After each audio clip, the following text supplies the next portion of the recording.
RBI के उस फैसले के बारे में बताते हैं। This circulation of rupees 2000 note now RBI का 2000 के नोट को वापस लेने का बड़ा फैसला हुआ है। यानी 30 सितंबर तक ये लीगल टेंडर है, उसके बाद नहीं होंगे। जिस तरह तो परेशान होने की जरूरत नहीं है, सारे सवालों के जवाब मैं दे देता हूं।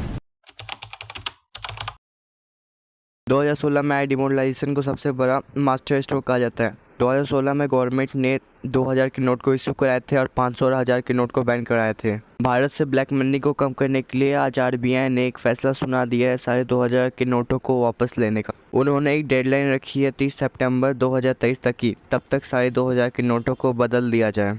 आपको शायद से ये नहीं पता हो कि गवर्नमेंट ने साल 2018 से 2019 के बीच में 2000 के सारे नोटों की प्रिंटिंग बंद करा दी थी। EANS ने एक RTI फाइल की थी। इसमें वे बताए थे कि ईयर 2016 से 2017 में आरबीआई ने टोटल 3,500,000 प्लस नोटों की प्रिंटिंग कराई थी। 2017 से 2018 तक में इस नंबर को कम करके 100 मिलियन प्लस कर दिया गया था। साल 2018 से 2019 के बीच में इस आंकड़े को बहुत कम करके 46,690 मिलियन नोट्स पे ला दिया गया था। गवर्नमेंट ने 2000 के नोटों की प्रिंटिंग बंद करा दी थी। इसके बाद गवर्नमेंट ने 2272 ब्लैक नोट्स को पकड़े थे 1000 के। उसके अगले साल 2016 के बाद 2017 में ये आंकड़ा बढ़ के 74,998 नोट्स पे आकर रुक गया था। और इस सब के बाद लोगों के मन में एक सवाल ज़रूर आ रहा होगा कि गवर्नमेंट ने जिस नोट को 6 से 7 साल पहले लाए थे, आज आखिरकार उस नोटों को इतनी जल्दी क्यों बंद कराना पड़ रहा है। सरकार आज ऐसा इसलिए कर रही थी क्योंकि 2000 के नोटों को ब्लैक मनी के रूप में छुपाना बहुत आसान हो गया है। इससे बहुत ज़्यादा अमाउंट में छुपाया जा सकता है। इससे कोई भी अपने घर के नीचे या फिर कहीं पे भी छुपा सकता है बहुत ज़्यादा अमाउंट में। जब 2019 में इनकम टैक्स डिपार्टमेंट ने रेड करती थी तो वे पाए थे कि 2000 के नोटों में 68% की गिरावट देखी गई है।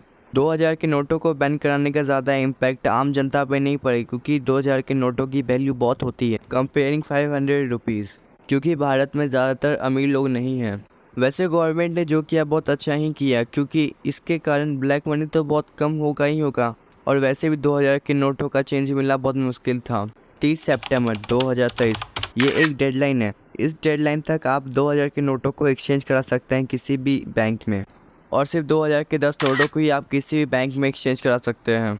आप इन 2000 के नोटों को किसी भी local shop, cafe, restaurant, hotel या फिर किसी भी जगह पे एक्सचेंज करा सकते हैं। अगर कोई 2000 के नोटों को लेने से मना कर देता है तो उसे बताइए कि ये नोट 30 सितंबर तक वैलिड है। अगर कोई तब भी मना करे तो उसे बताइए कि IPC 188 के तहत भारत में कोई भी इंडियन करेंसी को लेने से मना नहीं कर सकता है, वरना उसे 6 महीने की जेल हो जाएगी। इस सब के बीच एक बड़ा सवाल खड़ा होता है कि इसके कारण क्या भारत की इकोनॉमी पे कोई असर पड़ेगा? क्या ये भारत की इकोनॉमी को स्लो डाउन कर देगा?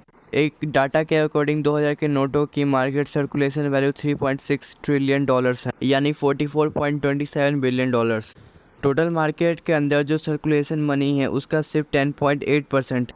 इस डाटा के अकॉर्डिंग इकोनॉमी पे कुछ ज़्यादा असर नहीं पड़ेगा क्योंकि 2000 के नोटों की ट्रांजैक्शन बहुत कम होती है। इसके कारण एक नॉर्मल व्यक्ति को कुछ ज़्यादा प्रॉब्लम नहीं होगा। इसके कारण सिर्फ प्रॉब्लम उन्हें ही होगा जिनके पास बढ़ के ब्लैक मनी होगा।